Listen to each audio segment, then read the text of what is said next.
Welcome to the program. Marty Shenkman, joined by my friends and colleagues, Jonathan Blattmachr and Robert S. or Bob Keebler. We're going to talk about what we keep talking about, but different. OBBBA, it's changed so much. And as the weeks have gone by, it's not that many since enactment of the One Big Beautiful Bill Act, we're thinking of new thoughts and new ideas and deepening some of the discussions about planning. So this program, we're going to dig deeper into the use and application of non-grantor trusts. Bob and I recently did a program just on that. We're going to talk in more depth on that. I don't mean to surprise anyone. Jonathan has a few opinions about some of what planning might be after OBBBA. Jonathan, you'll share opinions with us. You won't be shy. I'll try not to be, Marty. Okay. And we've talked with other colleagues about different things and wanted to bring up some of those issues as well. So we're going to talk about basis planning. We're going to talk about non-grantor trust planning. We're going to talk about a different sort of analysis of what type of trust planning and what benefits can be had from it. And so let's begin. The materials should be on the web portal. We don't give CLE or CP, but you should get a certificate if you can self-report. Two of our sponsors are not here because we did this so quickly, but Interactive Legal is a legal drafting software. I use it myself in my practice. Lots of the creative tools that Jonathan has developed in terms of special or flexible beneficiaries, which make a world of sense, and maybe he'll talk a little about it at some point during this program, are all available through Interactive. And I'll make a couple of comments as we go as to why, if you have not transitioned to document generation software, you really need to. I think the variability in planning really requires that you have document generation software. And there's the contact information for ILS. Jonathan, do you want to add anything about ILS? No, we think it will really aid your practice. You can really, it's just going to reduce your time working on projects. You can do more for your clients. I've been working on this for 30 years, and I think it's the cat's meow. Listen, post-OBBBA, planning for different clients will vary considerably. For many clients, it still makes sense to have grantor trust planning, whether for asset protection, estate tax, because nothing's permanent, we'll talk about that. But for other clients, it's going to make sense to have non-grantor trusts. To be able to offer a non-grantor slant to a client and a hybrid DAP to the spouse, you need to be very flexible in your drafting. I think it's long past due that we all adopt document generation software. Peak Trust is our other sponsor, and I have had my accounts with Peak Trust since 1998, my own personal account, and have used them for countless clients over the years. I find them responsive and intelligent. They don't always agree with me, though, Jonathan. I'll have to talk to them about that. Sometimes Well, they actually. then they must be wrong, Marty. But creating trusts in trust-friendly jurisdictions and DAP jurisdictions just makes a world of sense. And a lot of the planning that we're going to talk about will make sense if you are not practicing in a jurisdiction that permits self-settled trust to be in a jurisdiction that does. And Peak is in both Nevada and Alaska, which are two of the many leading DAP jurisdictions. Jonathan, you want to say anything else on behalf of Peak? Well, I mean, Marty, like you, I have many trusts at Peak, and I've found them very responsive to my needs. In fact, I made a call to them at what was, I don't know, almost 8 o'clock New York time, asking that they send me certain information about an account. I had it in 5 minutes. Really very responsive people. So let's dig into this. So we're going to start with a comment that I don't even think we should be talking about, but I've just heard it come up too many times, so I'm going to talk about it. And Jonathan, so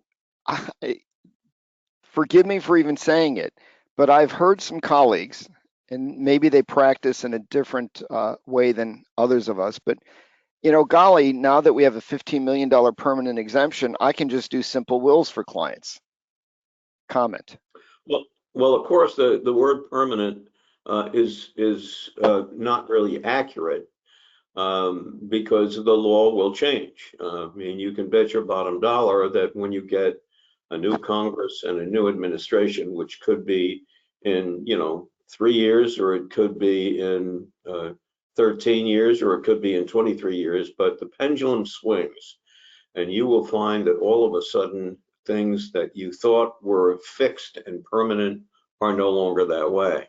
In fact, Bill Clinton's administration, remember he was the last one in which we had a balanced budget, actually proposed that almost all the estate planning you did, even if it was irrevocable at a trust, nobody had powers to change, would come back into your estate. Now that was never tested, it was never enacted, but politicians want your money, and they will do almost anything to get at it. So don't think things are permanent. And you have to have flexibility, because the Congress and the Treasury believe that they have flexibility in how they will tax us. Bob, have you ever had a client that's gotten divorced or sued? Well, of course, Marty. And so I think this permanent issue, the pendulum will swing politically. We probably will not have a $15 million exemption forever. And even if you didn't have the estate tax worry, if I died, I would want my property to go into trust for my wife, so that in case she gets sued. I mean, those are realistic things that you have to worry about. And I'm not sure that much changed as far as the structure of the bypass, the Q-tip. And also, we have to keep in mind, we have 12 states plus the District of Columbia that have their own estate tax. And Washington State just went to like a 35% top marginal rate on the estate tax side. I mean, absolutely incredible. And so I think a good part of the lawyers and CPAs doing this work are working in jurisdictions where you already have a state estate tax they have to contend with. I think the proposal is preposterous that you should draft a simple "I love you" outright will or revocable trust for anybody. First of all, probate is still an issue. It's becoming more of an issue. So most plans probably should have a revocable trust. The delays and time lags to get assets through probate, it used to be talked about as an issue for probate, which years ago didn't worry me, but it's the delays have gotten much worse in a lot of jurisdictions. So using a revocable trust makes a world of sense. Should that trust pay outright? Never, because regardless of what happens with the tax law, we still have, give or take, a 50% divorce rate. It's 75% for second and later marriages. And we have an incredibly litigious society. At minimum, people should be including, I think practitioners should be including in most, if not all documents, at least an ability to disclaim into a credit shelter or Q-tip type trust, so you have some flexibility. Jonathan, with ILS, with any document generation software, if I'm doing a revocable trust, instead of an outright bequest, I want to put in a disclaimer so it can disclaim into a credit shelter trust. How much additional drafting time does that take with ILS? Not a minute, Marty. You can have it set it up. In fact, you can set up what you want your defaults or your alternative provisions to be. Let me mention one thing, Marty. Years ago, of course, I admit I am the most pro-trust lawyer in America, if not the entire world. And I used to lecture, and I would say to the members of the audience, how many of you have done a will or a trust in the past year where you had property going outright at various ages to children or grandchildren? And probably 90% of the hands would go up. After I got done explaining the dangers of that, I would ask again, how many are you going to do it are going to do that in the future? Not one hand went up. Using a trust is the most wonderful thing you can do for your family, for creditor protection, from preventing the beneficiaries from foolish dissipation of the wealth they've inherited.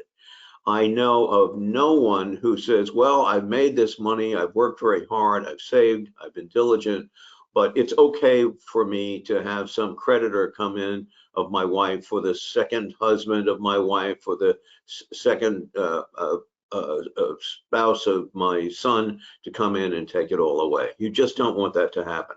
The only thing you can do, and it's tremendously strong throughout the United States, is to put it into an irrevocable trust. And as Jonathan said, he usually exaggerates, but he really didn't here. It doesn't take any extra time. With document generation software, having a more robust plan literally doesn't take any more time. It's, to me, a mistake not to do it, and I encourage you all to continue to do it. And I think where that message is going to be most important is probably not for our audience today, but for the practitioners that are doing simpler work, and they should be including it routinely. It just makes too much sense. So let's dispense with that obvious topic, but I think it was important to say. Let's change gears and talk about a topic, and I'll give some credit to Alan Gassman, who it kind of raised the issue, but let's just take a couple minutes and talk about existing insurance trusts. And I know you have some strong views on this, Jonathan, but let me just make a couple of statements.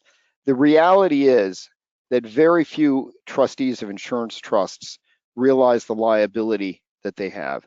And countless seminars, conferences, lectures have stated that it's really critically important that the insurance be periodically reviewed and evaluated by an insurance consultant. And I think the numbers are kind of astonishing, and I may not get it right, but it's something like 50% of insurance policies are projected to lapse before the life expectancy of the insured. In other words, policies are not being monitored, they need to be. Now, given that we have, and I acknowledge everything Jonathan said and Bob said, and I agree that permanent exemption is not permanent, it's only permanent until it's changed. But if you are a trustee of an insurance trust that has a couple $1 million survivorship policy that was bought years ago when the exemption was $2 or $3 million to cover an estate tax, I think it really behooves you not only to have the insurance review to make sure that the policy is performing, the carrier is still stable, et cetera, but the fundamental purpose for which that insurance was purchased may no longer make sense. The exemption may be a huge multiple of what it was when the policy was purchased. Now the exemption is permanent, even though it may change, and you should think about that. I think you really need to evaluate and communicate with those involved, especially the beneficiaries, I would think, as to, do we continue this policy? If you keep pumping money for trust into a policy that doesn't serve the sole purpose for which it was purchased, I think you could face some exposure.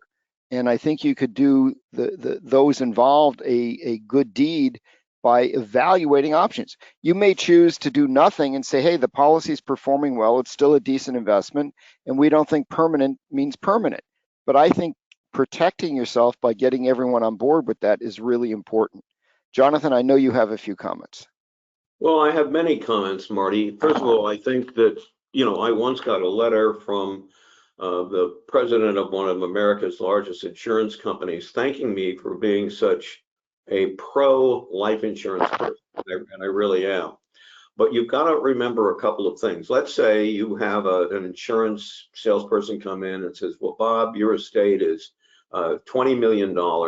So you need at least $5 million of coverage, because of that 20, you're going to get a $15 million exemption. Of course, as Marty just said, that may go way down in the future, but he says you need a $5 million policy. Well, let's assume that everything is steady state, and it won't be. But what does it mean if Bob lives for 10 years, even if he only has a modest growth in his wealth, either for inflation or because he's a very good and astute investor? It means that in 10 years, his estate isn't going to be 20 million, it's going to be 40 million.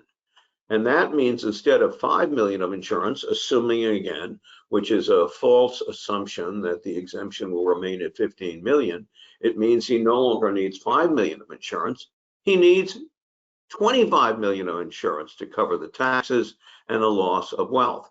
So as a consequence, you've got to really be aware that when you get a policy of insurance to cover something, that something is probably going to grow and you're going to need more. One of the problems is, as the insured ages, the cost of the insurance shoots through the roof. And one of the things that I've written about with one of my developers in our company called Pioneer Wealth Partners is to really have great flexibility and have the ability to withdraw the cash. In fact, if you're buying a policy and you say, well, I want the maximum I can get for this, and that's standard. I mean, when you buy something, you want the most for what you pay. You don't want that for insurance. You want something where you're not getting the biggest death benefit, but over time, you're going to have the cash value grow, because eventually, if you live long enough, and of course we will hope we will, you're going to want to get more out of the policy and not just rely on that death benefit, because the value of that death benefit covering your estate and the replacement of wealth is going to go down over time. Now, I'm a very pro advocate for life insurance, but a few years ago, I ran some numbers and I decided that if I lived for 10 years, I was much better off dropping the policy, taking out the cash value, making alternative investments in the stock market, and in 10 years, I would be about twice as far along for myself and for my family, and that's what I did. So if you've got a policy and you say, oh, well, and this is a second to die, let me say something about second to die policies. I think I was the first one in the country to talk about second to die policies. I did it for the $1 Million Roundtable back in 1981. When the marital deduction became unlimited and people in the industry were very down on it. So I said, well, how about if you have a policy that only pays off when the second spouse dies? And everybody thought that was just fantastic. Well, again, that really isn't the best thing you can do. And the reason is that, again, not only is it going to mean that you need more insurance because the value of the survivor's estate will grow, but the cost of the insurance is not going to be based upon two people dying, but once the first spouse dies, on one life. And the cost of the insurance will just shoot through the roof. And in fact, most so-called second die policies have the premiums increase drastically when the first spouse dies, because the insurance company now only has to worry about one life ending rather than two lives ending. So I wrote an article about rethinking survivorship or second to die insurance, and it's really worthwhile thinking about. And if you want it, you can write to Marty and he'll be happy to send you a copy of that article. The bottom line, everyone, is it's a mistake if you're a trustee or a counsel or an advisor representing a trustee not to review the coverage and the planning of any insurance trust post-OBBBA. You may very reasonably say, you know what, if the policy is performing and the carrier is still solid, it's a reputable carrier with good ratings, we're not changing anything, we're staying the course despite the higher permanent, so-called permanent exemption. But I think it's very protective to do that and to offer options. Bob, I'm going to just go through a few options and see if you have any comments. So what was the primary purpose or various purposes for the policy being purchased? Maybe you can repurpose the policy and use it in a different way. A policy that may have been purchased thinking you're going to pay an estate tax may be a good income tax deferral source. It may just be a way to diversify the investments because almost all the other wealth is in a particular family business. If the policy is performing, evaluate whether you should keep it just in case the so-called permanent exemption gets reduced in the future, as Jonathan talked about. Can you convert the existing policy into a different policy? Maybe you convert it into a paid-up policy and just leave well enough alone. The policy might be able to be sold, and there could be a value. Can you swap or sell or buy the policy back to the insured and convert it to a policy with long-term care features? In many cases, we've taken these old ILITs and decanted or merged them into slats or other more robust current trusts, often having to make a late allocation of GST because they weren't GST exempt. Simplifies planning because now you have one trust instead of two. It avoids any funding because there's enough assets in the slat or other larger irrevocable trust, and makes planning simpler. Bob, any comments on insurance before we go on? Absolutely, Marty. I think one thing that we haven't talked about enough, and OBBBA changes it a little bit. Many of your clients will have these large IRAs, okay? And you have three choices. Let the IRA run its course and leave it as a testamentary disposition in the form of a traditional IRA, do a Roth conversion, or along the way, take money out each year and buy insurance, okay? And if you're in one of those 12 states I spoke about before, where there's a state estate tax, Or if you're in Vermont, Massachusetts, Connecticut, Maryland, or Rhode Island, and a handful of other states, you're way better off to take money out of the policy along the way, pay your taxes, and then jettison that money into a life insurance trust that's outside of your estate. So many of my lawyer friends will tell me a good third of the people they see, the majority, the largest asset they have is their IRA. And we can do some real planning there. Now, But Bob, why do you limit that to those states you mentioned? great question, Jonathan. This is where we get to the deep end of the pool. When I die, I get it, and I pay estate tax on my IRA. I get a 691C deduction. That's an income tax deduction for the estate tax paid. So if I died in Wisconsin, 40 cents goes to the federal government. When I pay my federal income tax, I take $1 million IRA minus 40 cents or 40% federal estate tax. I only pay income tax on $600,000 for federal purposes. Okay. Now, if you're in Massachusetts and you die, you pay your federal estate tax, but you have to pay your Massachusetts income tax on 100%. They call it conforming. State law doesn't conform to federal law, Jonathan, and you do not receive a 691C deduction for state income tax purposes. We've been running numbers on this, and literally the wealth transfer can go up by over 35, 40% in those states. And so if you're in those states, you can't just accept putting the blinders on and letting the IRA go from your client to their spouse to their children.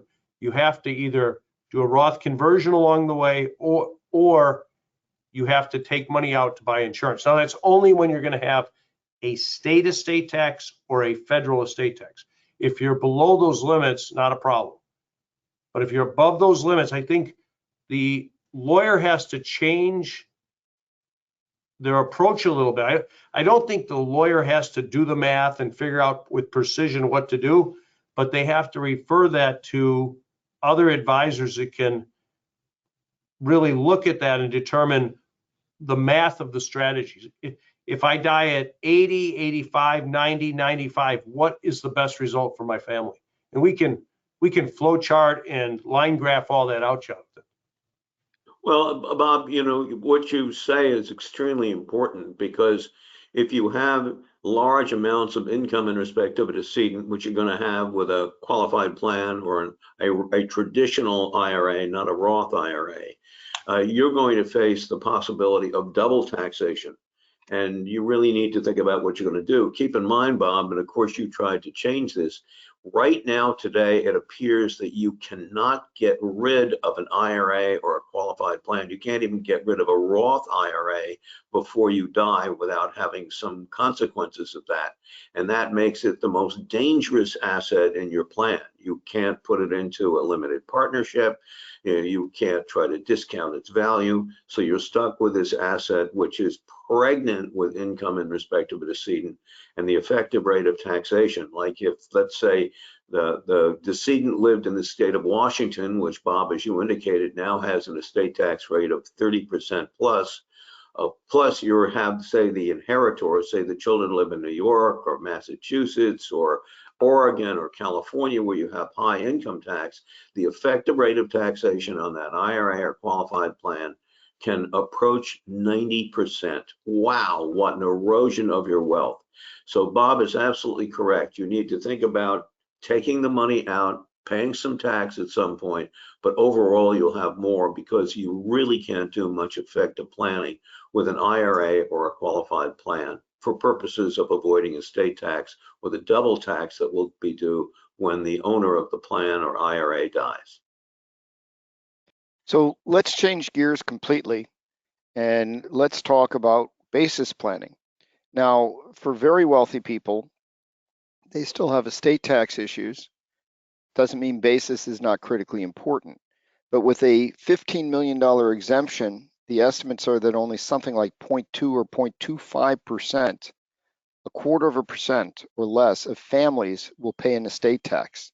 So Bob, why don't you give us some background on how post-OBBBA, at least as long as we have these high exemptions, why the environment changes for basis planning, and we'll go through lots of different things that we can talk about with respect to basis planning, because that's a major new issue for lots of people and very important for practitioners. This is important planning for the whole range of clients, wherever they are on the wealth spectrum, even those with much more modest wealth. So I think where we are, if let's just stipulate that we're not going to have any estate tax, Marty, on my estate when I die. So then the question is, do I leave my property to my wife, hoping for a second step up in basis when my wife dies? Reasonable question. Now, if you're in a community property state, of course, there's a double step up at the first death, but then you still would want another step up when your spouse dies, a second step up. So you're juxtaposing the step up under 1014 versus asset protection concerns, divorce concerns, etc. Couple of things we can do. I could leave everything to my wife. That would be one thing. Or I can leave everything in a bypass trust for my wife. Or a Q-tip, but let's go with the bypass trust. I go with the bypass trust. And Marty, when you draft that, you grant my wife a contingent general power appointment. And if she has extra exemption left, she'll be able to use that exemption to appoint my trust. And under section 2041 of the code, if she has a general power of appointment over property, it's included in her estate and she receives a step up in basis. Now, the alternative to that is I could leave everything in a Q-tip. When I die, when we do the estate tax return, we would make a Q-tip election, and then that's also included in my wife's estate. So what I would challenge everyone to do is to look at, how do I get a step up at basis at the second death without incurring an extra penny of tax, an extra penny of state or federal estate tax? Jonathan, thoughts? Well, of course, Bob, as you know, I'm a real fan of the Delaware tax trap. Jeff Pinnell and I wrote an article about this in the April 1988, geez, that's a long time ago, issue of the Journal of Taxation. There is a provision that went into the law in the 1950s, which basically says if you have a limited power of appointment, which will not cause the property to be in your estate, we will treat it as a general power of appointment, putting it in your estate. And of course, you would then get a tax-free, you'd get a step up in basis. If the person who holds that limited power exercises it to begin a new rule against perpetuities under local law.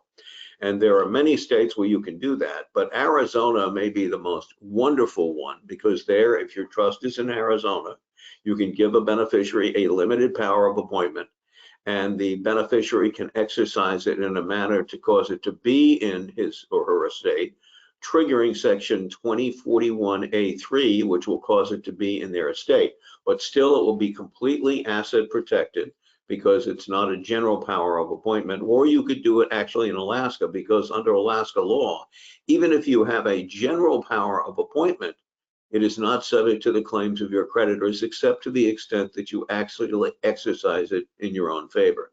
But as Bob points out, you want to start with things in trust. All of the flexibility we have, all of the opportunity for tax reduction and asset protection start with one thing, and that's a trust. You have to start with things in trust. I just can't imagine any reason why you would have anything pass outright. I used to prepare wills and revocable trusts where I would have, say, the tangible personal property and certain other things go outright to the spouse. I don't do that anymore. What I do is I have it all held in trust, understanding that if we need to get it outright, we can go ahead and have the trustee exercise the power to give it to the spouse.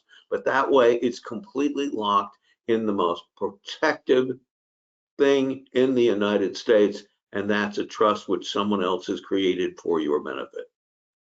Let me belabor the idea for a second by asking you both some questions, because it's an intriguing idea that Bob mentioned that I think is different than how the vast majority of estate plans are structured. Most people, if they want a second step up on death, and if they agree with and understand your comments about the importance of trust, Jonathan, they're going to leave assets in a Q-tip trust for the surviving spouse. But a problem with the Q-tip trust is all the income must go at least annually to the surviving spouse. And many of our clients are in second, third, fourth marriages. And in those cases, we really would prefer, the client would prefer, to be able to sprinkle income, and I would hope they would name an independent trustee, between their current spouse and descendants from prior marriage or marriages. But if we use the credit shelter approach, the typical downside in traditional credit shelter family trust bypass trust planning is there's no basis step up death. And if I give this letter of appointment that can be converted to a general, then we can get a step up on the death of the surviving spouse while nonetheless benefiting children from marriages. But it sounds like we need to be a little cautious in how I gave the spouse a general power of appointment over that trust, which means just, let's say, appointing to her creditors of her estate. Under some state laws, maybe under many state laws, that now could expose those assets to the reach of her creditors. So what you're suggesting, Jonathan, is that this credit shelter trust for a typical blended family, so I can get the second basis step up, could be in Arizona. Are there other states that would permit this power to be exercised to trigger the Delaware tax trap without it being a general power? To use the Well, limited yes, power?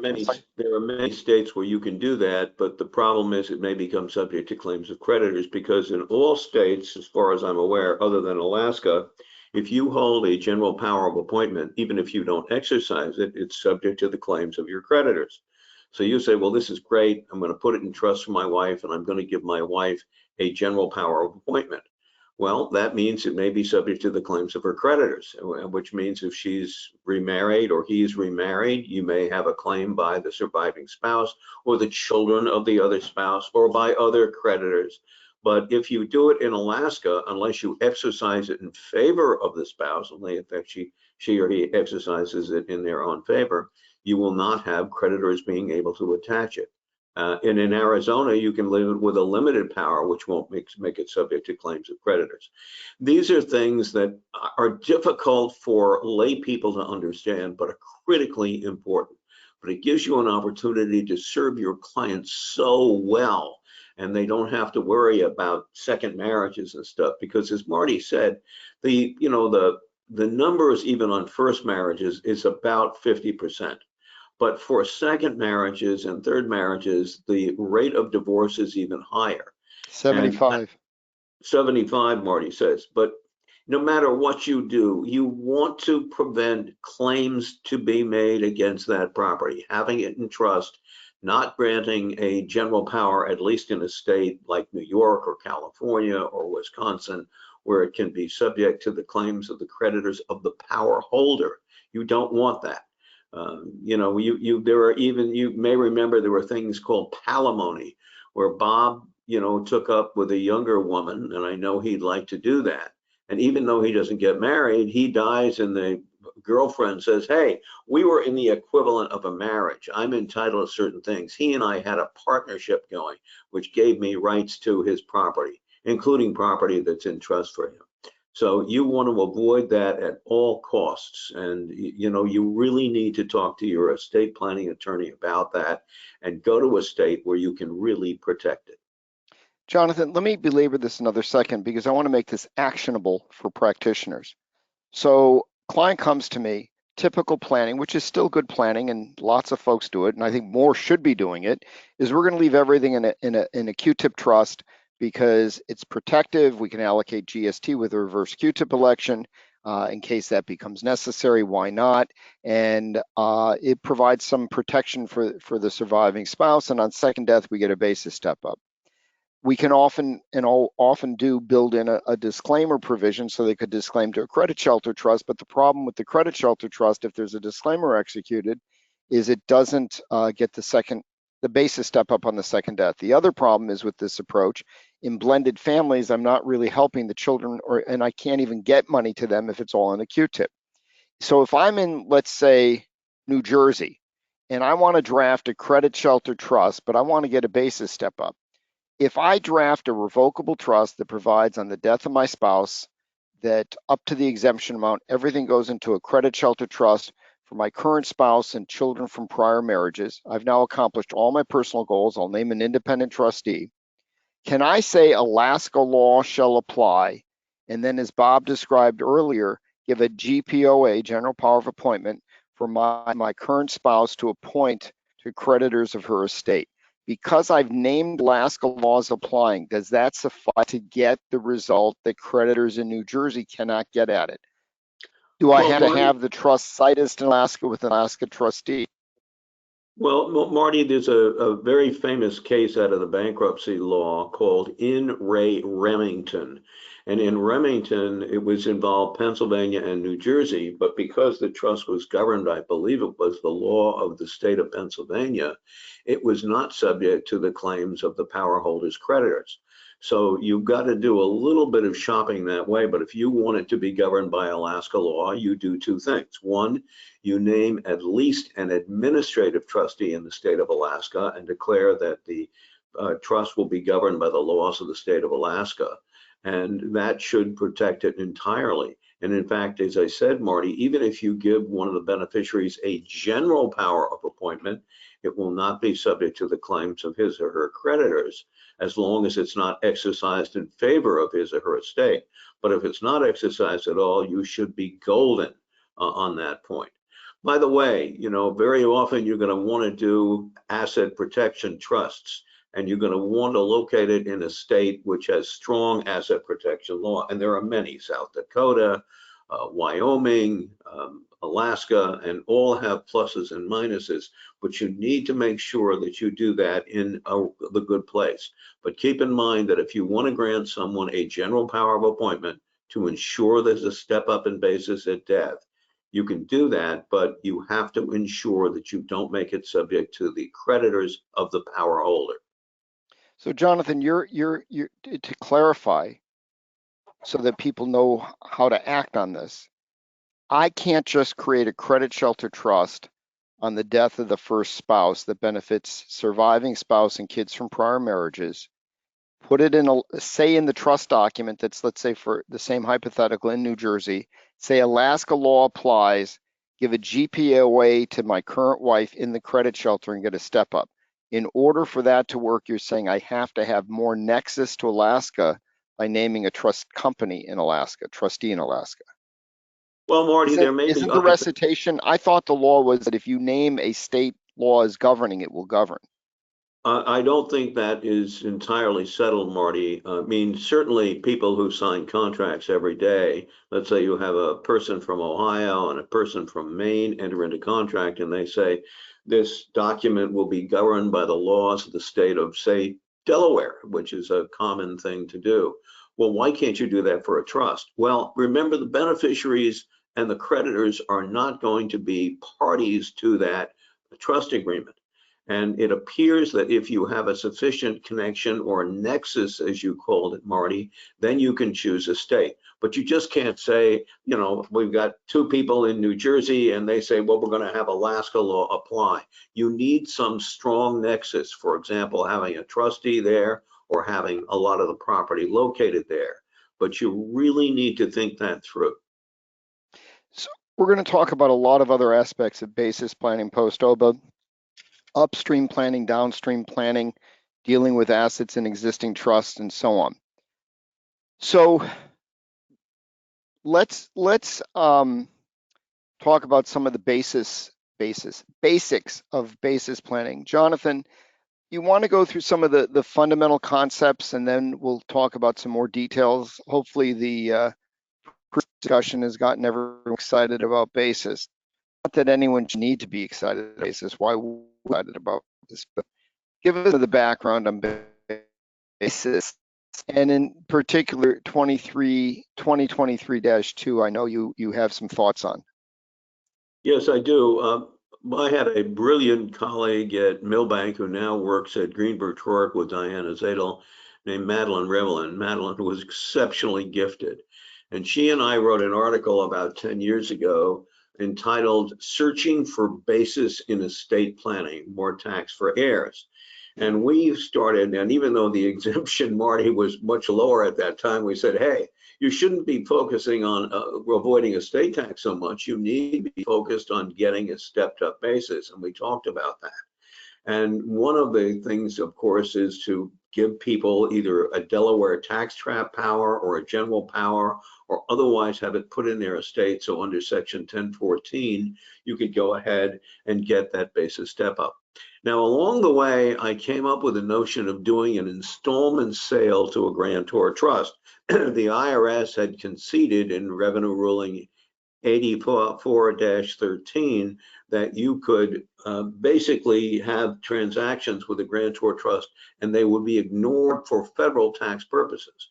So, I could, have assets that would be not in my estate for creditor purposes, but in my estate for stepped up basis purposes. And that made a lot of sense. And Madeline and I went through how that was done, including triggering the Delaware tax trap. I was kind of criticized for that, people saying that doesn't work. But Mitchell Gans and Hugh Jacobson and I wrote an article pointing out that it does work, that people were saying that if I make an installment sale to a grantor trust and that note is outstanding when I die, under Revenue Ruling 77-402, and you might want to write that down, you would have a state tax, income tax, when the grantor of the trust died, because it would no longer be his, it would be transferred over to someone else.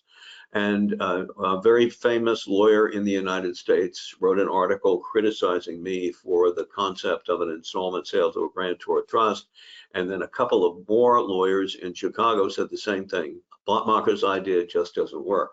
Well, Mitchell Gans and Hugh Jacobson and I wrote an article which appeared in the September 2002 issue of the Journal of Taxation, pointing out 7 reasons, including 3 Supreme Court cases, why you didn't have to worry about recognizing income when the grantor of that trust died. In fact, the courts say that the non-recognition of death is one of the strongest principles in American income tax law.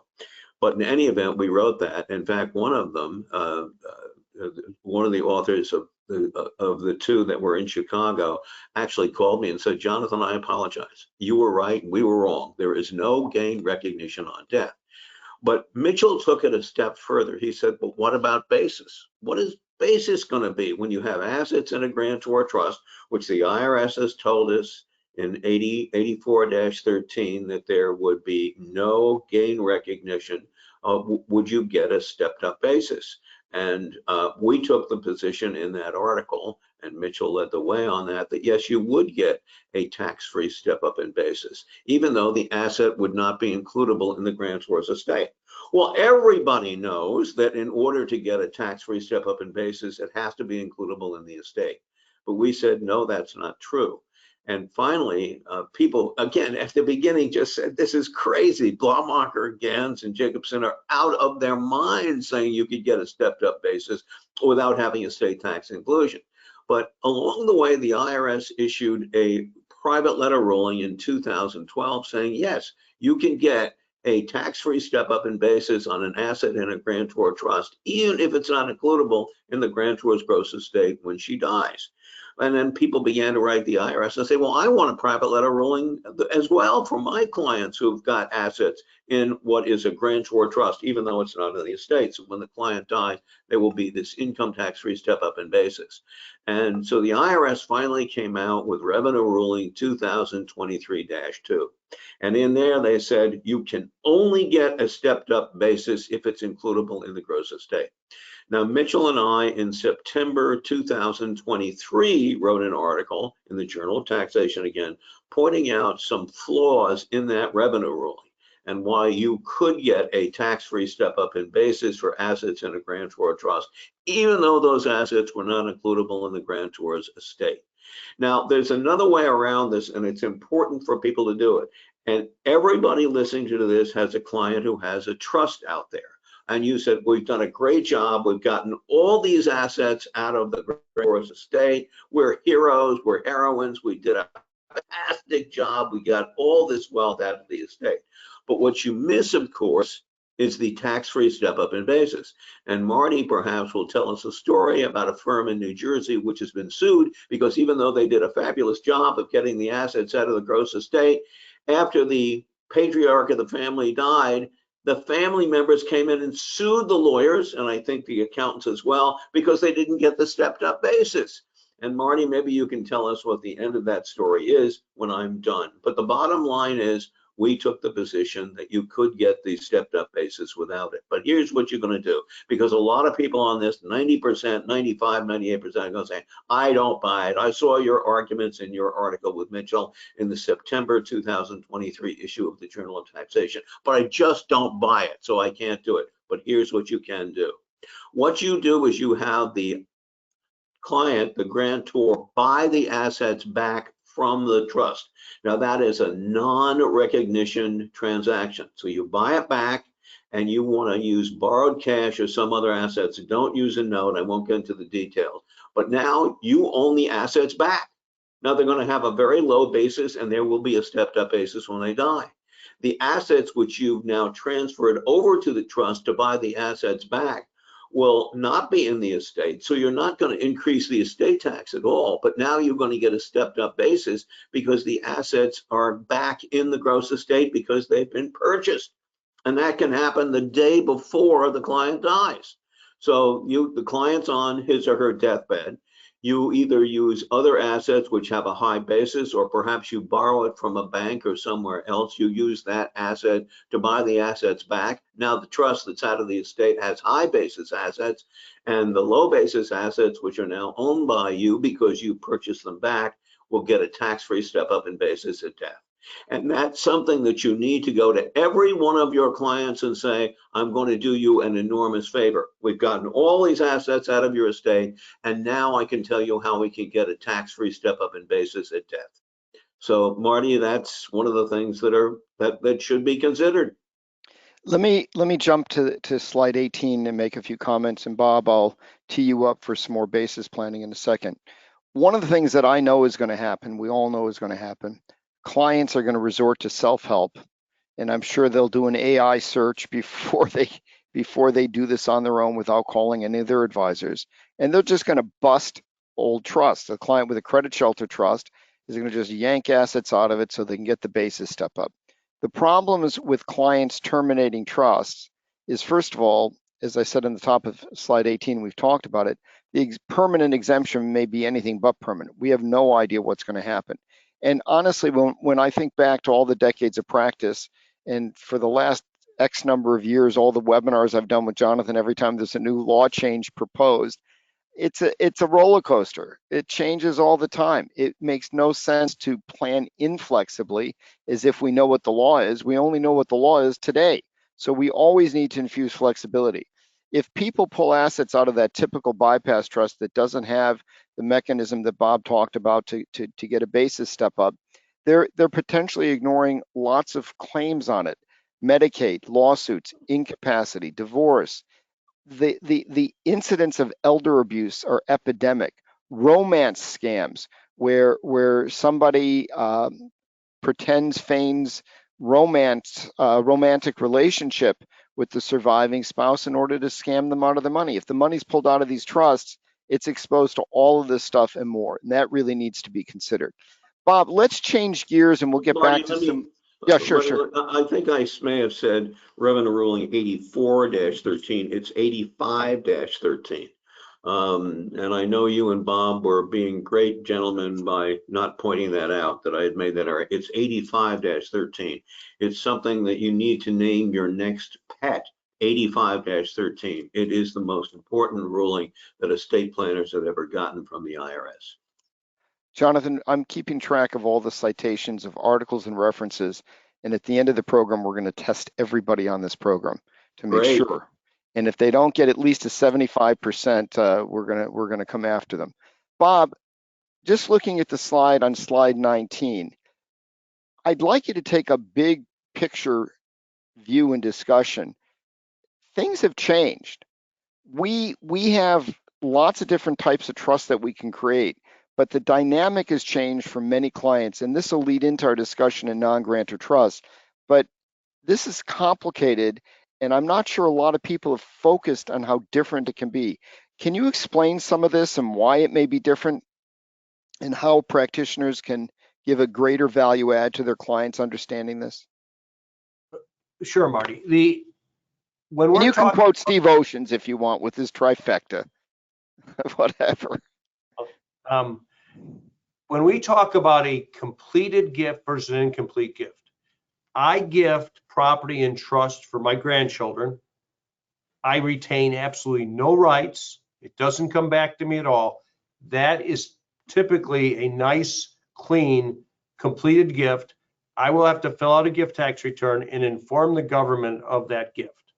So if that was a $1 million gift, that's what I would do. Now, if And it's Bob, are you likely to be audited? Jonathan, I have audits going on right now, and the government does a very nice professional job of this, but the incidence of audits have gone down. Okay. So I think, but I would, every time we do something, we expect to be audited. But the reality is, if I file 100 gift tax returns, 1 or 2 will be audited. And Bob, if you make a cash gift, is that likely to be audited? Absolutely not. Why is that, Bob? Are you saying that the government is only in it for the money? Well, there's no chance on cash, US currency, there's no chance of the IRS adjusting the values. So the only thing they'd be interested in is whether I had made prior gifts that already burned up my exemption. So if you make a cash gift, whether it's outright or in trust, the chances of an audit are exceptionally low, correct? Absolutely. So when we have a completed gift, it's a bona fide gift. We've transferred that property away from our taxable estate. Incomplete gift is interesting because we can draft the trust in such a way that we do not have to file a gift tax return. And later when we die, the property in that trust comes back into our estate. So that gives us a step up in basis. Okay, now why would we do that? We might do that as a non-grantor trust, Marty, so that we can do some interesting things under OBBBA. Maybe we want to improve our SALT situation. We want to shift our charitable away from section 170 over to section 642C. Bob, just so you know, we have detailed slides and all this we're going to come to after this introduction.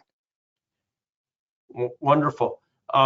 We might want more 199 cap A, just like you laid out in bullet point 1. Now, be careful with New York and California. They're on top of this. They have already said we can't do NINGs.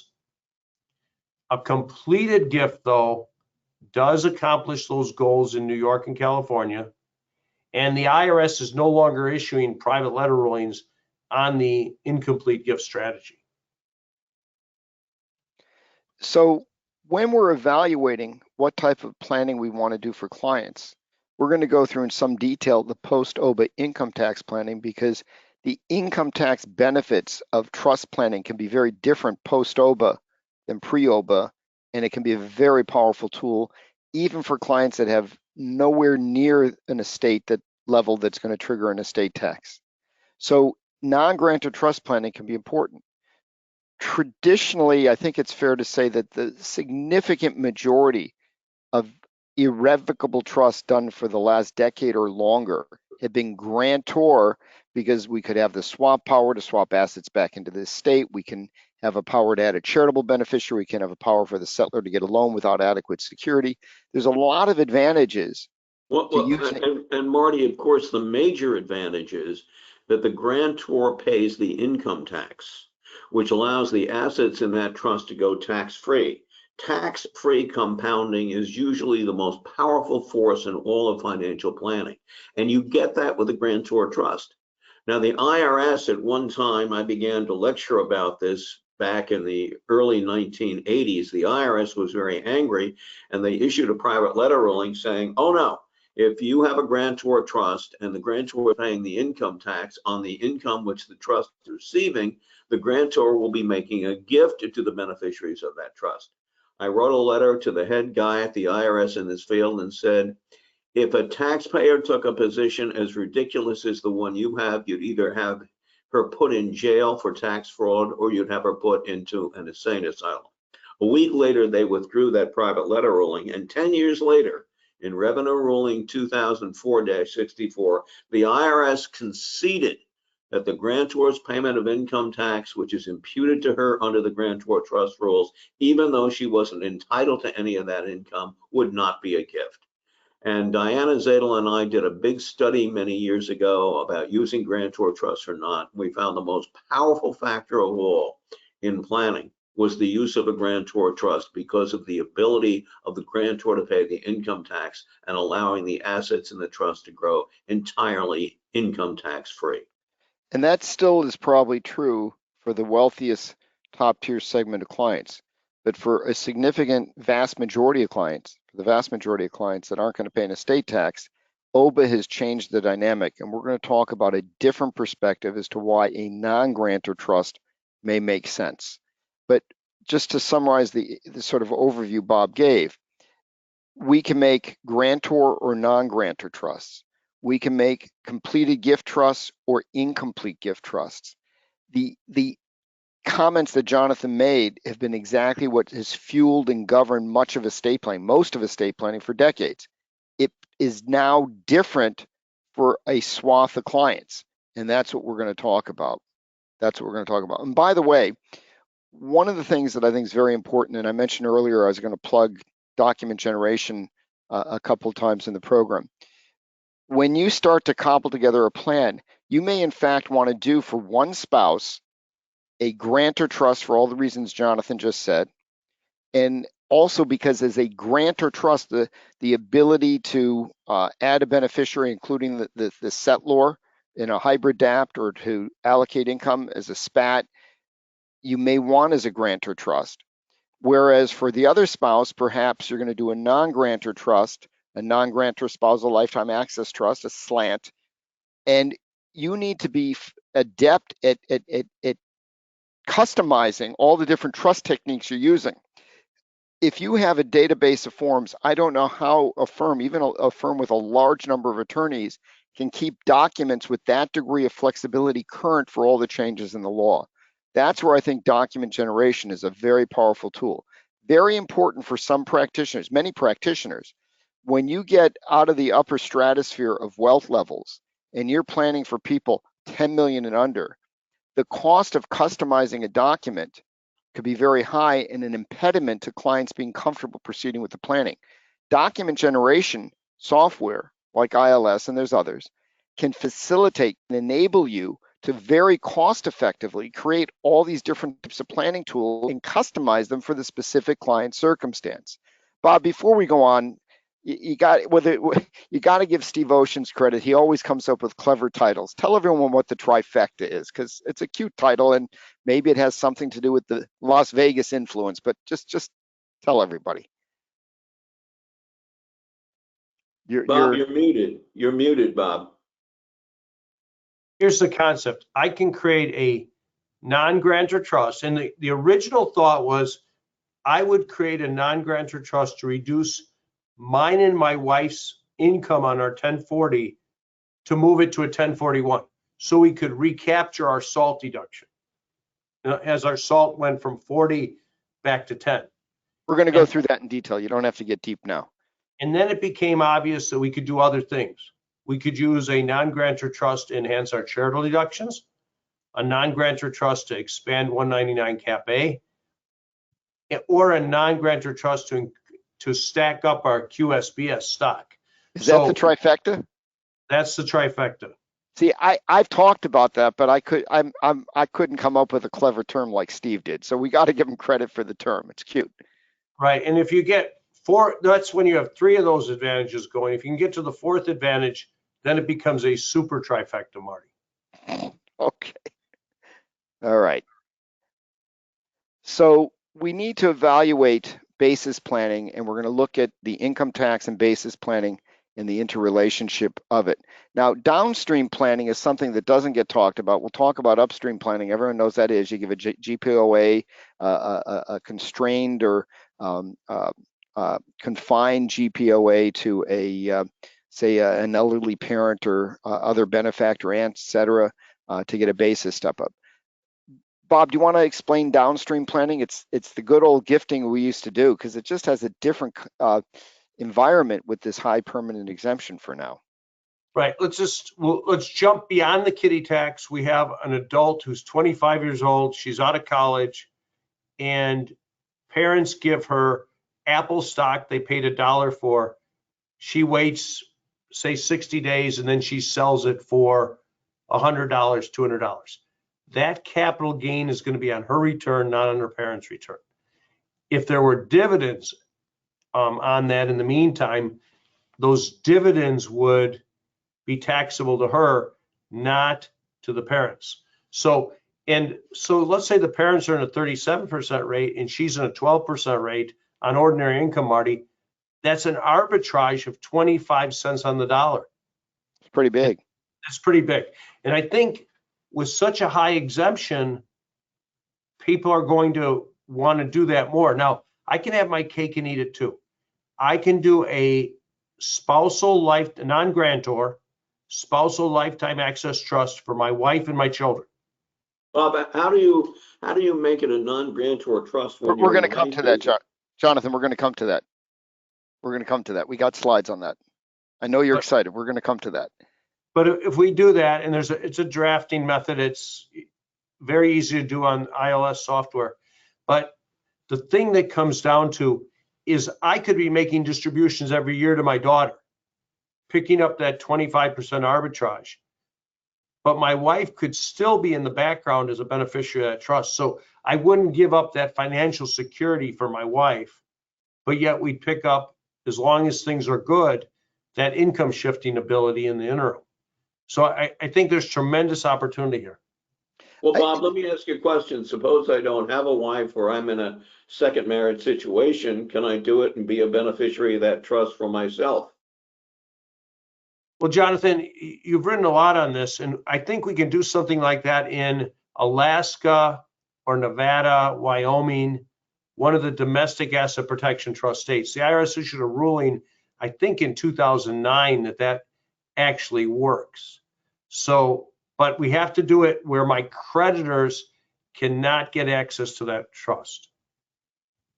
But the bottom line, if you're in an asset protection jurisdiction, by definition, your creditors can't get access to it, even though you are an eligible distributee from that trust. So again, if you don't have a spouse, or you do, but you don't want it for your spouse because you're in a subsequent marriage situation, you can create it for your kids and put yourself in there, as long as the distribution can be made to you only with the consent of an adverse party. That can be used to prevent it from being a grantor trust. Yes. Let me just summarize and move on. One of the concept we're trying to bring up is, we talked about basis planning. Everyone's familiar with upstream planning. We'll talk about it a little more, time permitting. But there's not much talk about downstream planning, and that should be kept in mind. Exactly as Bob said, for the vast majority of taxpayers with a $15 million exemption, they can gift assets to a child or other heir. Those assets can be sold and a substantial income tax savings realized at the child or other heir's lower tax bracket. And the child could then, because they don't care about their exemption because it's so high, gift the assets into a trust that benefits lots of different people. You just have to be mindful of the step transaction doctrine. But the point is, shifting wealth before sale can provide a very substantial income tax savings, and just keep that in mind. Jonathan, yeah. One more small point. If you could go back to that prior slide, please. Sure. It's a small point, but everybody should have this in the back of their mind.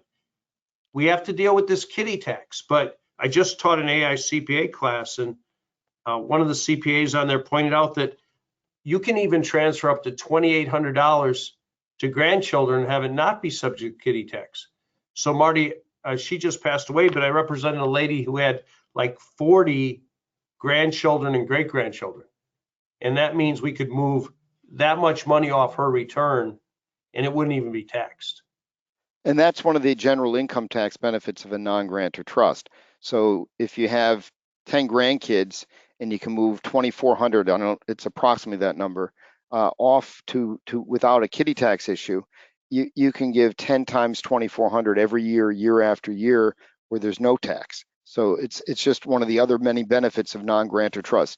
Jonathan, one of the things that people can look at for basis planning, if estate tax is not the driver for them, is setting up a community property trust that a limited number of states have, so they can get a full basis step up on the first death. Why don't, and don't worry about the slides, just give us like a 5-minute overview of that planning and why that's relevant. Well, beginning in 1948, the Internal Revenue Code was changed to say that the surviving spouse's half of community property, the part that the survivor didn't own, would get a tax-free step-up in basis, and there are some historic reasons for that. So if you're in one of the traditional community property states from Louisiana, Texas, Arizona, Nevada, Washington State, Idaho, you can get that automatically if the couple lives there. But Wisconsin, by its own statute, changed them from a non-community property jurisdiction for married couples to a community property jurisdiction. And the IRS ruled that even though they don't even call it community property, they call it marital property, it would constitute community property for federal tax purposes. And as a consequence, Bob and all his friends in it's the Badger State, right, Bob? Is that it? Correct, Jonathan. The Badger State get that income tax-free step-up in basis because under 1014B6, the surviving spouse's half of community property, and not just the decedent's half of community property, gets that tax-free step-up in basis, which is a very, very good deal. I was jealous of that, and I went up to Albany 6 times trying to get the New York legislature to allow New Yorkers to adopt community property by an elect-in method. But the male legislators knew I was only trying to help women, and they weren't going to stand for that, so they said no. But Alaska, which has a lot of ties to community property because it's so close to community property states like Washington and Idaho, went ahead and adopted a community property by an elect-in system. So if you have a client who lives in Alaska and you want community property, you can elect in. But even if you don't live in Alaska, you can create an Alaska community property trust and put assets in that and have the husband and wife declare it as community property under Alaska law. And then you should get the tax-free step-up in basis under Section 1014B6. Now, there are 4 or 5 other states that have adopted kind of a quasi type of community property. Florida is one, South Dakota is one. I don't think they work. I'm not going to go into the details, but if you want to get a couple which does not live in a traditional community property state or Wisconsin, I think if you're going to do it, you ought to go to Alaska and create an Alaska community property trust, and you should get the income tax-free step-up in basis on both half of the property when the first spouse dies. Let me ask you both a question. So now that we as practitioners, for the vast majority of clients under the current regime, and I get that permanent is only permanent till it's changed, but most practitioners have the vast majority of their clients off the estate tax radar. You've now given an explanation of a technique that's been around for a number of years and based on law that's been around for a long time, where we can go to our clients and say, listen, I know you're not worried about the estate tax, but don't forget me, your beloved estate planner. We can set up a community property trust and get you a full basis step up on the first spouse's death and eliminate all of the capital gain, no matter who dies first. That sounds like a winner. It sounds like a real value add. Thoughts, comments? No, it is a value add. And so if you had somebody that was ill living in, let's say, New Jersey, they could bring, and they had property, they could bring it to an Alaska trust. It has to be a bona fide Alaska trust. Dot your I's, cross your T's. But if you elect into that community property statute, Marty, you're going to get a double step up in basis at the first death. If you have clients where one spouse is not well, where you have clients where there's a significant age difference, it seems like a great planning opportunity. They have a very highly appreciated asset they'd like to sell, but the capital gains cost or the income tax consequences are just making it more difficult. Why not do this? Why not do this for real estate clients? So Well, Jonathan, if it's real estate, Marty, and the real estate is not in a community property state or in Alaska, I would suggest that what you want to do is to first put it in an LLC because, things relating to real estate are generally governed by the law of where the property is physically located. But if you want to say, hey, I'm from New Jersey and I have New Jersey real estate, but I want that double step up in basis under section 1014B6, what you want to do is first put it into an LLC so it's no longer New Jersey real estate, but it's an intangible. I was actually assuming that it was an LLC as commercial property, but actually what you're pointing out is interesting. You can use the community property state for someone that has a house they bought in the Hamptons for 500 grand that's now worth $40 million, put it into an LLC and have it held by a community property trust and get the full basis step up on the first death, yes? That's correct. so can I ask a very practical question, Jonathan? I have an Illinois resident with Wisconsin farmland with virtually no basis, fair market value 15,000 an acre. If we leave things on their current course, there will not be a double step up in basis. But if we drop that into an Alaska community property trust, even though it's real property in another state, can we get a double step up in basis? I believe you can, Bob, and I've been through audits and agents sometimes complain, but that's the law. Thank you. So when you're thinking of basis planning, we talked about swapping assets out of trust. We talked about upstream, downstream planning. When we talk now about a community property trust. Jonathan, I'm going to ask you to comment about another topic, but I want you to keep it like to 2 minutes or less, okay? There's a concept that some have talked about called a joint estate step-up trust. Sorry, I clicked the slides wrong, forgive me. Just explain conceptually what it is, how it uses a GPOA to try to get a basis step up and your concerns about it. So this is another technique that some have suggested for basis planning, and I know you have some worries about it. Just succinctly give your concerns and thoughts. Well, the theory is that you and your wife, Patty, Marty, would put assets in a joint trust.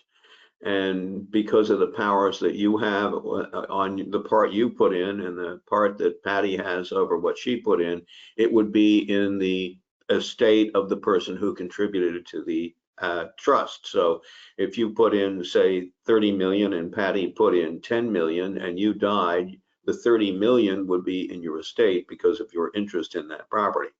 And you say, well, what about Patty's? And it's 10 million out of the 40 that's in there. But you will be given a general power of appointment over Patty's assets when she dies. So as a consequence, or when you die. So as a consequence, when you die. So the asset will be includable in your estate under section 2041. Now, the thought is that regardless of who dies first, the first spouse's estate will include all the assets, either because he or she contributed to the trust or because they have a general power of appointment. I have serious questions as to whether or not that works.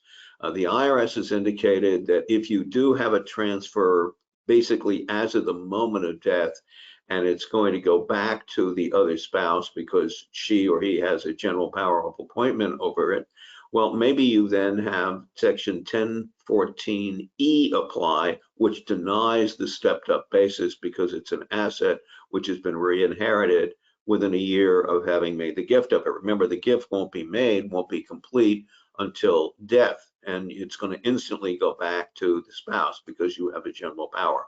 I don't think it works. And one of the people who has promoted this says, well, you could go to everybody in your neighborhood, find out who's going to die soon, and give each of them, as of the moment that you die, a general power. You'd be getting a general power of appointment, giving them a general power of appointment over assets that you put in the trust, so there'd be a tax-free step up in basis, even though they haven't exercised their general power of appointment. Now that means there would never be any capital gains tax at all. And I just don't think it will work. And I think it's pretty dangerous to try that and rely on it. I think you're much better off doing something like an Alaska Community Property Trust. So this concept, some think it works. Jonathan has expressed and explained some of the strong concerns about it. Just let me make another point. I've talked to a number of practitioners around the country in non-community property states that use joint revocable trusts without even the GPOA and simply believe because of the joint trust, you get a full step up on the first death. There's no base. I don't understand any basis for arguing that. At least in the jest, there's an argument, although Jonathan has pointed out the concerns with it. So in our new quest for basis, just keep some of these thoughts in mind. Let's just take a second and talk about some of the existing irrevocable trusts. We talked earlier and introduced the program by talking about liability concerns that need to be thought about. You always have the swap power. You may be able to decant and add a GPOA. You may be able to add a limited power that could be converted to a GPOA. Jonathan's pointed out that you need to be in a jurisdiction where that won't create claims by creditors. Similar analysis applies to credit shelter trusts. I can tell you that, and I can't remember where I saw it. I think it was some IRS email and data, but there's something like 2 million bypass trusts out there. I don't remember where I saw the number. If that's even close, most of those trusts are probably very old and are going to provide no estate tax planning. And if nothing else, they should be evaluated because there may be sufficient distribution powers to distribute those assets to the surviving spouse. Make sure you evaluate the risks of lawsuits, claims, romance abuse, etc.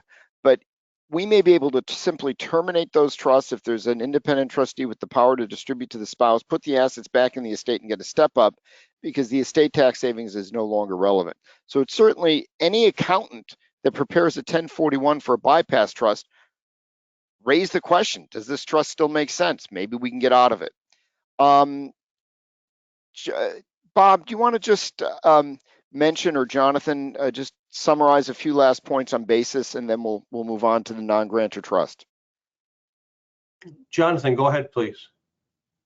Well, again, the focus today for almost everyone is to get the stepped up basis. And, you know, wealthy people have done a great job, but people think, well, gee, they've given a $15 million exemption and that solves the estate tax problem. But the real focus is we want that stepped up basis. If they had repealed the estate tax, you probably would not get the stepped up basis.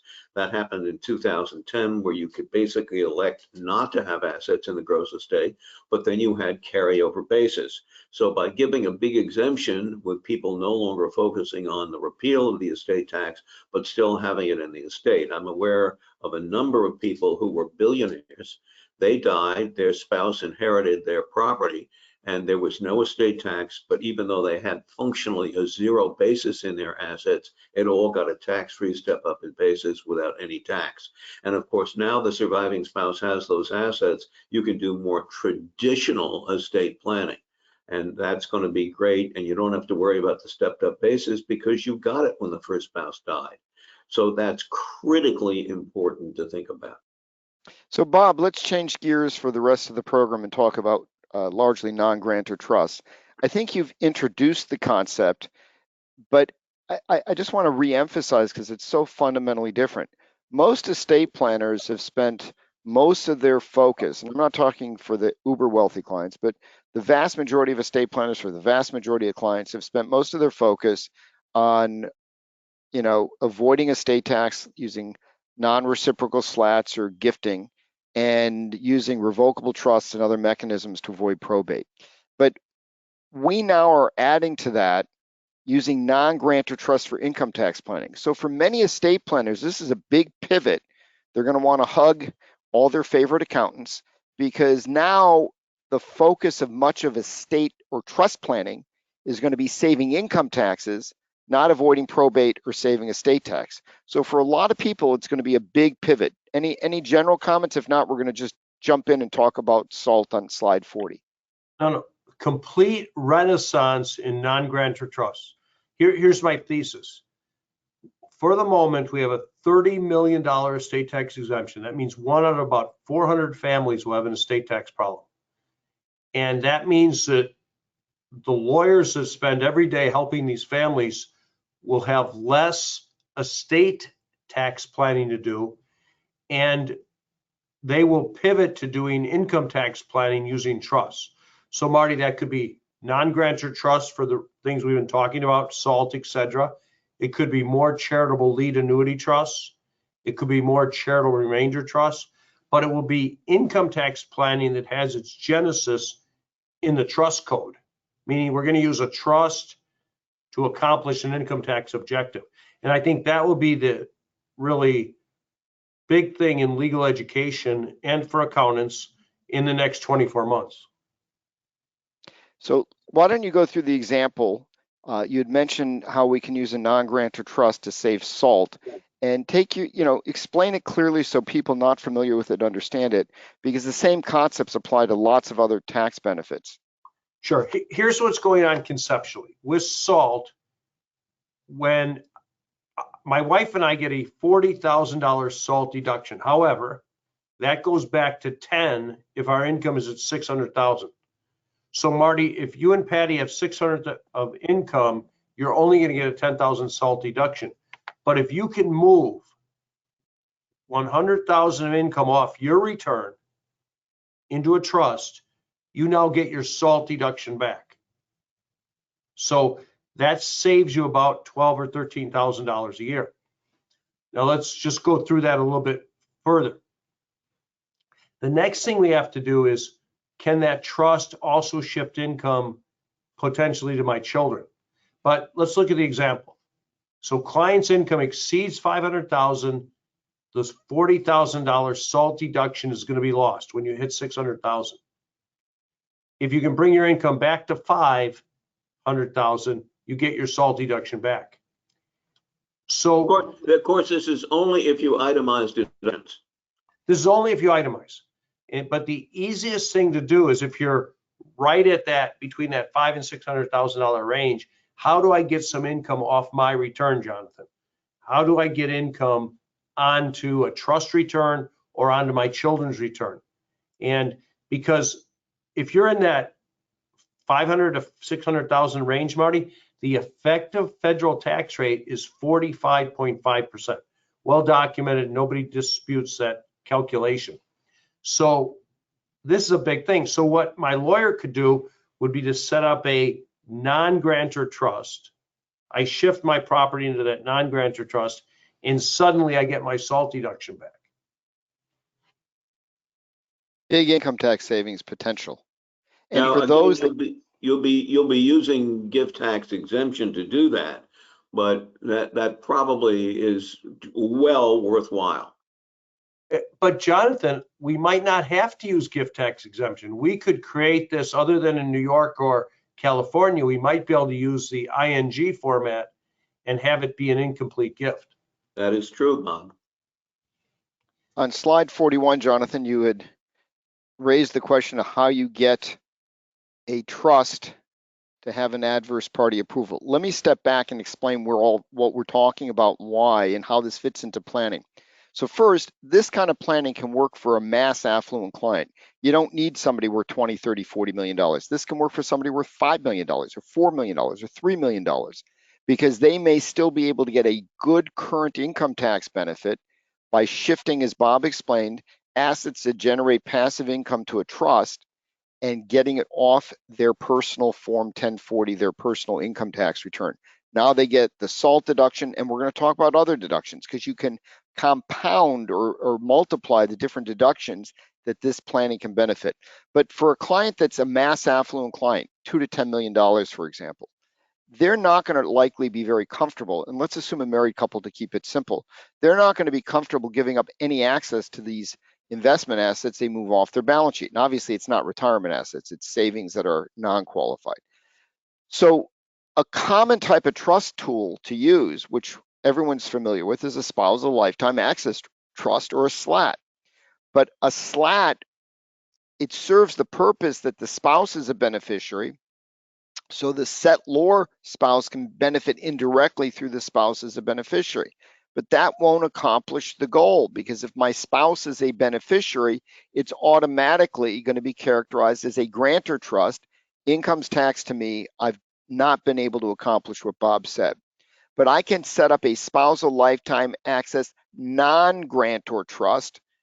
Ed Morrow likes to call them slants. Jonathan and I had coined the term salty slat for the SALT deduction.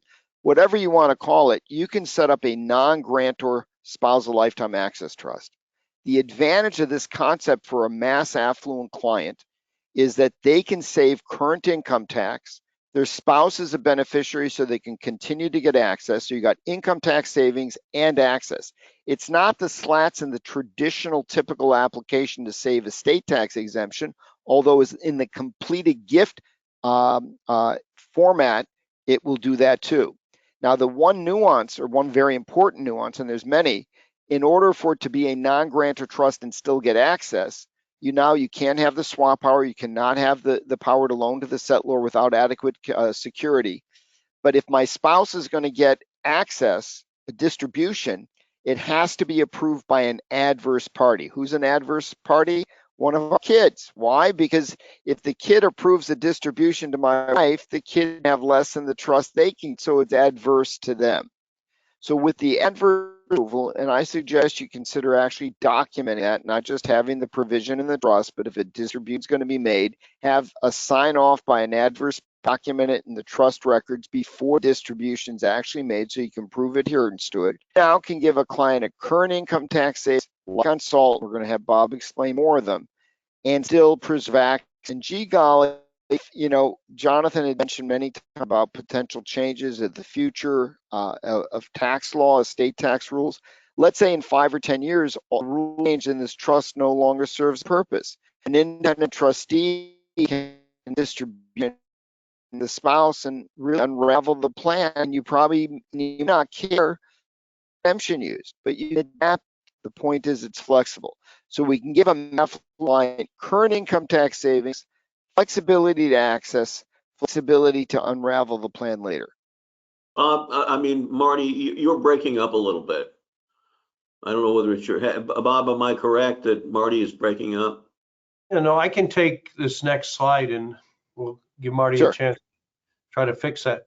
So basically, we talk SALT's easy to understand. QBI is a little harder to understand.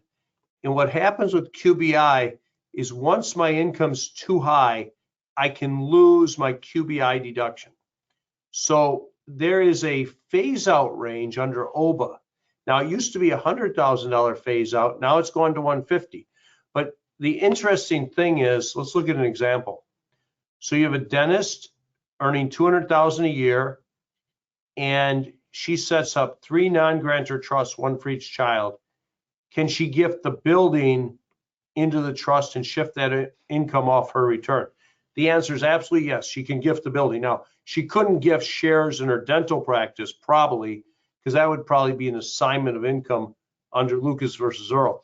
But she certainly could gift away the real estate, gift away both the fruit and the tree. The practice then leases the use of the building for $50,000 a year. We get that income off her return, and we pick up a QBI deduction either at the child's level or at the trust level. So a lot of good things can happen. So I think we have to be conscious of how to use non-grantor trust to enhance the QBI deduction. Marty, let's go up to the next slide, please. By the way, this is also great asset protection planning.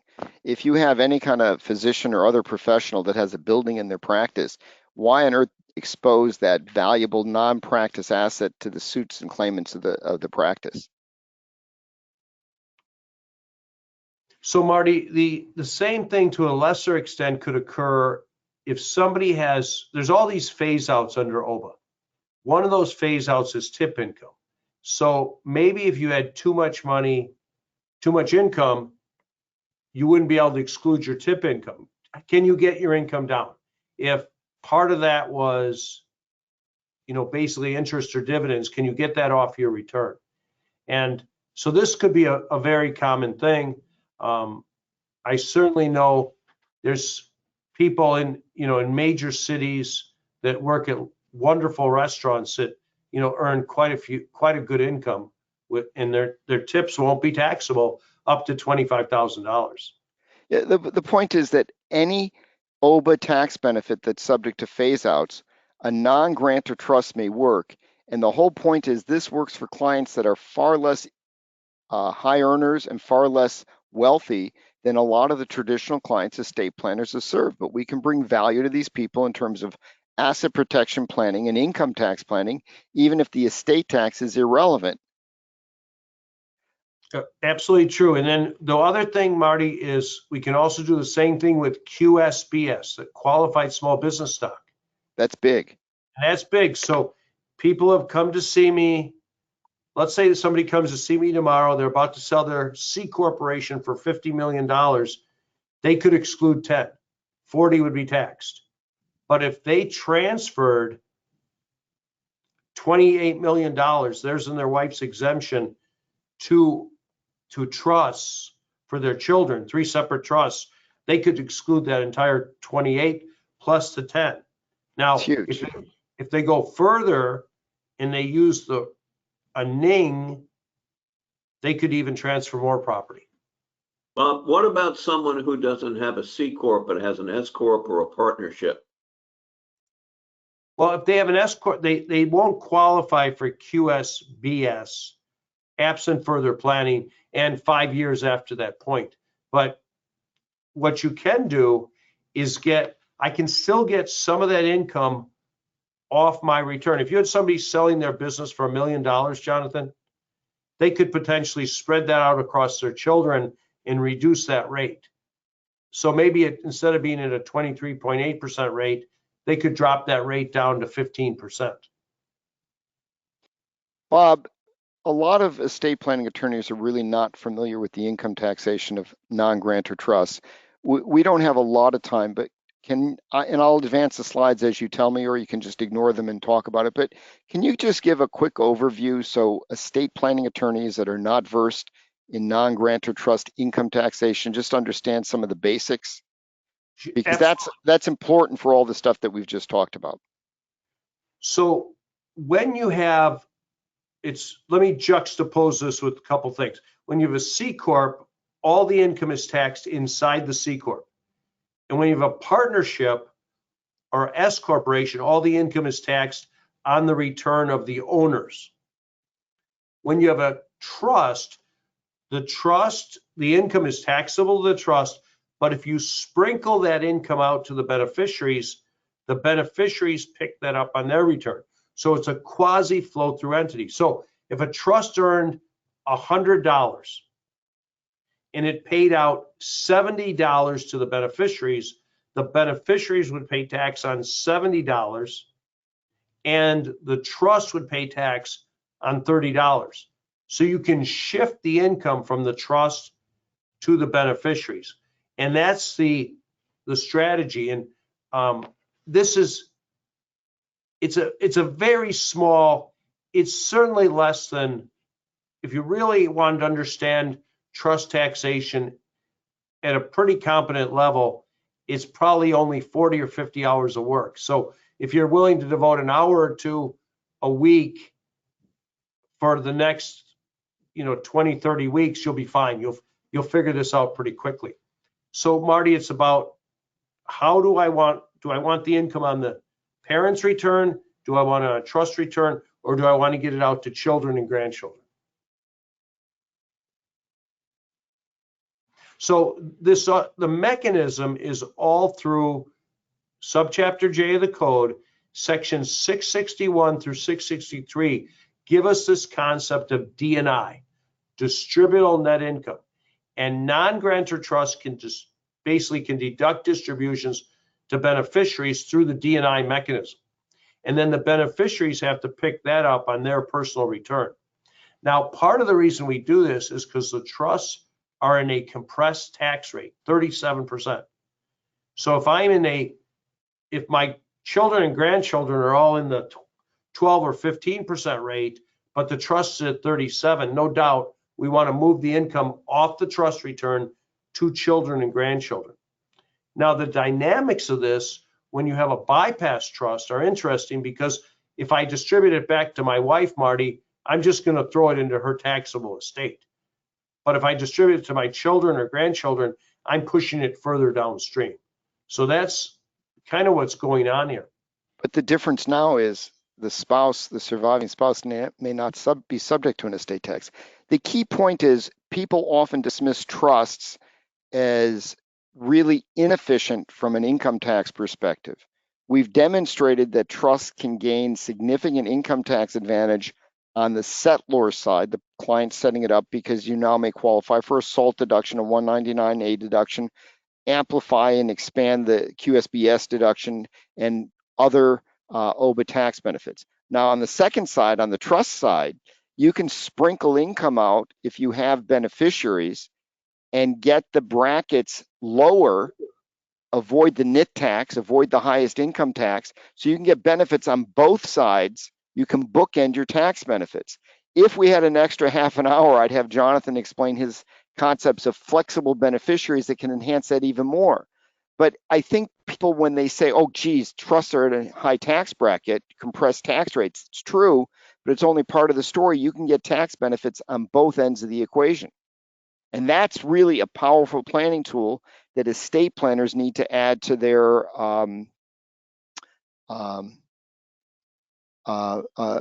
repertoire, their toolkit. Bob, just explain quickly on 48 state income tax planning with trusts. I know you've kind of mentioned very quickly California and New York, but in general, what we can do with non-grantor trusts. Sure. Say someone lives in California or New York, okay? We'll just take those two. They move property in a completed gift to a Alaska or Nevada trust. That income is outside of the taxing jurisdiction of New York or California, provided it's not source income to that state. Let me give you an example, Marty. I move a $5 million portfolio that earns interest and dividends, all publicly traded securities. The state of New York and the state of California have lost their ability to tax that income. However, if I moved California real estate into a Nevada or Alaska trust, I've accomplished almost nothing, because that's called source income.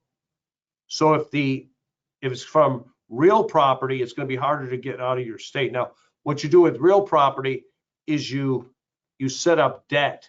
If you had a building that was paid for, maybe you leverage that up, and then you invest in other property, and you move that other property along with the debt, and you bring out source income. You reduce your California source income. But basically, a trust could also loan to beneficiaries.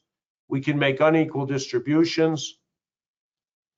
This is especially powerful when parents live the senior generation lives in a high tax state and children in a different state, because now I can get income to those children where they'll pay no state income tax.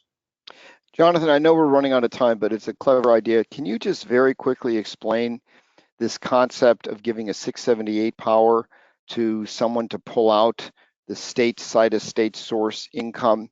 We did an article for Lissy some years ago on a peppercorn of income. And the concern is that somebody that has a portfolio, they may have a partnership interest that has a dollar of state source income. How do we address that? What's the Well, New York and California basically take the position that if you have a trust, which is a non-grantor trust, the trust is still going to be subject, if it's been created by a New Yorker or a Californian, to full California or New York income tax if you even have a dollar of source income from that state. So a New Yorker creates a trust, it's not a grantor trust. They puts in, or she puts in, assets, and there's a dollar of income that's imputed to that trust, which is New York source income. Well, that means that New York takes the position that all the income in the trust is now subject to tax. For $1, all of it's taxed. All of it, not just the $100 or $1 of New York source income, but the $500,000 or $1 million of income. New York now claims, California would do the same if it's California source income of a trust created by a Californian, is subject to complete income taxation in that state.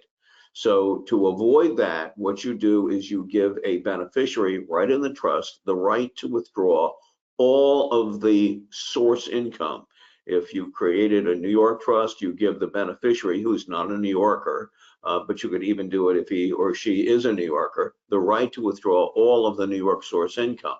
That means that that income is now going to be attributed under Section 678 directly to that beneficiary who has the right to take out that source income. It will no longer be income of the trust, and the trust will no longer be subject on all of its income to New York income tax. Very good thing to do. So when you're dealing with clients and they may have, they're from a state, New York, California, or another state, New Jersey, and you say, well, I can't be positive I'm not going to have at least $1 worth of source income. Because again, if you're invested in a partnership, part of that income may be source income. So you want to put that in all of your documents, that to the extent that there's any source income attributable to a state that would impose an income tax, you're giving the beneficiary the right to withdraw all that income. And under 678, that would be then attributed to the beneficiary. It's not income to the trust, so you shouldn't have to worry about it at all. This is a very clever concept that's not used nearly enough. And when you're using non-grantor trust planning, both to qualify for post-OBBBA tax benefits, as Bob explained, to use flexible beneficiaries and save income tax for the family group overall, the peppercorn concept of a 678 power that Jonathan just explained is another fascinating and creative add-on that's not done enough.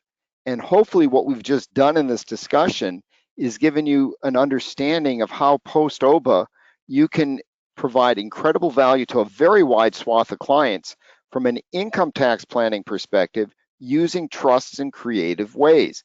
It's not just about estate tax. It's not just about asset protection. It's not just about avoiding probate. It's about income tax planning. And that's a huge pivot. I think we're kind of running out of time. Let me just make a comment on slide 51 and 52, and I mentioned I'd plug ILS a few times. This is another important point. You got to be very careful taking some form that you have in your office and thinking you're tweaking it to make it a non-grantor trust to do all the planning we talked about. There are a range of different powers that can trigger grantor trust characterization. So a non-grantor trust has to be a very carefully crafted document. In the ILS language, they have, and in the template, and I'm sure all the drafting software, document generation software products have non-grantor trust. I don't think you want to start where you have a choice with a document for a grantor trust to mark it up. Start with a non-grantor trust. The last two pages here that I just went through, 51 and 52, I think, are the sample ILS savings language. In simplistic terms, it says, hey, if I accidentally somehow inadvertently put in a grantor trust power in the trust that could include, but is not limited to all these things I just listed here, they don't apply. You may also want to have savings language in your non-grantor trust to make sure you actually achieve that goal. And by the way, and we're not going to get into it today, it's another interesting topic that we should probably do a whole program on. If you want to convert a grantor trust to a non-grantor trust, you have to address all of these powers and probably want to include savings language. We have, but we're going to skip it because we've done it in other programs, a number of slides on charitable planning. The one piece that I wanted to focus on, but we're gonna skip it because we've kind of done it, is that when you want to get a charitable contribution deduction, for many people it may pay to move it off of your personal Form 1040. You put X dollars into a trust that of assets that generate the income that you want to go to charity. So the client can get the 31.5 if they're married, filing joint, standard deduction. They can move 300 grand off to a non-grantor trust. If they get 5%, that's 15 grand. The 15 grand can go to charity. The trust can offset it almost dollar for dollar. I'm going to let Jonathan very briefly explain the 237th issue. But the idea is that for lots of clients, a large swath of clients that may not be at the wealth level where they want a sophisticated, non-reciprocal SLAP plan to save estate tax, they can benefit by shifting as just exactly as Bob explained for SALT and 199A and QSBS. They can shift income, passive income off their personal return to a trust, let the trust make the donation. The trust gets an almost dollar for dollar offset. So they've now, in effect, removed income from their personal return, giving the same level of charitable contributions and saved significant income tax year after year. That can be structured as the spousal lifetime access non-grantor trust, so they still have access. Independent trustee can later distribute assets to spouse to unravel the plan. In a charitable trust application, and you can use the same trust for charity and SALT and other benefits all in one, and put in the peppercorn concept too if you're trying to save state income tax. In the charitable context, you got to be sure that they're cognizant, the trustee, of 642C. They can't ACAT an appreciated stock to the charity. They have to realize income and donate the realized income. And also you need to include the charity in the governing instrument to meet the governing instrument requirement. Jonathan, just briefly explain the 237th haircut and what that may mean.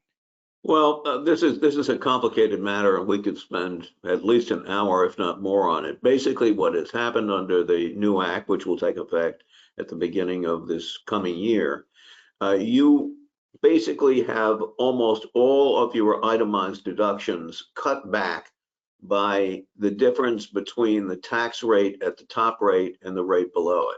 So what they did is they say, we're going to take away the benefit of an itemized deductions by 2/37.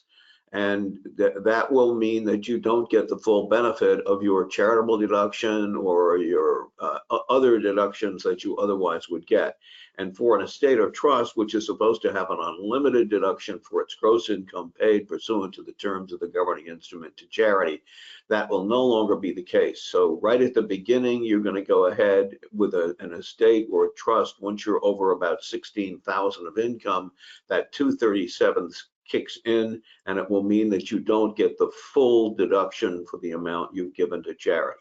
It's very important. And if you have a trust or an estate where it's going to be a non-grantor trust and you were counting on everything going to charity, it will not, you will wind up paying income tax. So, you have a wealthy guy like Keebler who's going to leave his $500 million estate to a charitable foundation, and he says, well, once I die, there'll be no income tax paid. Well, pay income tax, because once you're above, for a trust, about 16,000 of income, that 2/37 cutback, it's about 5.5% of your itemized deductions for charitable or other itemized deduction will be taken away.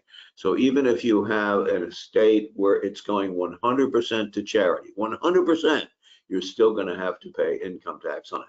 And that's really something that I'm not sure was well thought out. And some believe it was a mistake in drafting, and it doesn't really mean that. And you can still get the benefit of the full deduction without that 2/37 cutback. About 5.5% would be disallowed. Jonathan has not told you about something very exciting.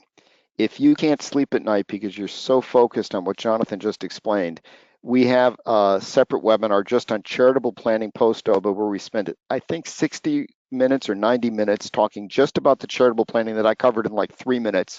And we have a whole 60-minute program on 68E and the 2/37 cutback. So if you can't sleep at night because Jonathan's gotten you so excited with his explanation, quick explanation of 2/37 cutback, we have at least 2 hours, if not more, of programs just on that. You can get them on the Peak and ILS website, and the Shenkman education site is a new site I'm launching where I'm putting all my educational materials. That should be up shortly. So there's hours of more material on that if you just can't sleep at night thinking about it. Let's just wrap up because I think we've covered a lot. Bob, why don't you give a wrap up, and if Jonathan or I have anything to add, we will. I think we start with existing trusts that have already been funded, and the lawyer and accountant should probably have a quick call on each of these trusts, and just the accountant should probably get the lawyers the last couple of years of tax returns, walk them through it, and then just see what ideas come out of that collaboration. And then basically for new planning, look at people that are going to have a problem with SALT or QBI or QSBS. Can we do anything with a non-grantor trust to make that better? Then we have to have an emphasis, Marty, on charitable giving. And I just met with somebody who always runs into the limitation on charitable giving. And I said to him, has anybody ever explained to you a charitable lead annuity trust? He said, no. I sent him some things out of my book to read. And sure enough, now he wants to do a charitable lead annuity trust. And he has enough basis in those securities that when we sell those securities, we should be able to overcome this 237th limitation. And now the one thing on 237th though is, this is complicated, but Marty, we have to be even more cautious not to use shark fin clats if we're seeking an income tax advantage, because you'll always end up with not enough income distributed in the first year and a ton of income distributed in the last year where you won't have enough charitable distributions. So, enough income. So I think there's just so much opportunity, and I would really encourage both the accountants and the estate and trust lawyers to just wrap your mind around these possibilities, because you're going to help a lot of people. You know, we're living in an environment where more and more clients are just asking AI, what do I do? There's just no way that today, I'm not saying tomorrow, but today, that AI can really address the array of different things that we've talked about. Clients are, even some wealthy clients are trying to get stuff done inexpensively, whether it's online or by pressuring an attorney for a flat, cheap, fixed fee. This kind of planning that we're talking about can be a huge value add. And as AI and document generation software lessen the value of some of the traditional documents that may have been provided, there's a huge amount of planning that we can provide that can provide a value add. And it's not just for the clients subject to estate tax. We've demonstrated, I think, very clearly how you can get down to clients with much more modest income and wealth and provide valuable services. I think one of the most important messages, and we've talked a lot about it, is flexibility. Nobody has any idea what's going on. When I look back at the webinars that Jonathan, Bob, and I have done, since 2020, it's been a veritable roller coaster of potential changes. Some have gone through, a lot of them haven't, and that's going to continue. So whatever planning we do, think of the back end, think of access, think of ways to give flexibility with trust protectors, decanting provisions, flexible beneficiaries. And Jonathan and I have done a webinar on that. It should be on the Peak and ILS and my website as well. There's lots of ways to infuse flexibility into this planning. Don't overlook that. Jonathan, you get the last word. Well, Marty, all I can say is you're right. Don't worry if you're an estate planner that your practice has been hurt because you no longer have clients who all fall under the $15 million threshold. There's so much you can do for them. It's just extraordinary. In fact, I think if you study these, and that's what it takes, you have to know these like the back of your hand, your practice can just flourish like crazy. Thank you, everyone, for joining us, and thank you, Jonathan and Bob, for your input. And we wish everyone good luck with post-OBBBA planning, and I'm sure we will find other topics to do to keep the momentum going as we all collectively as colleagues try to figure out what we can do now in this new environment. Thank you.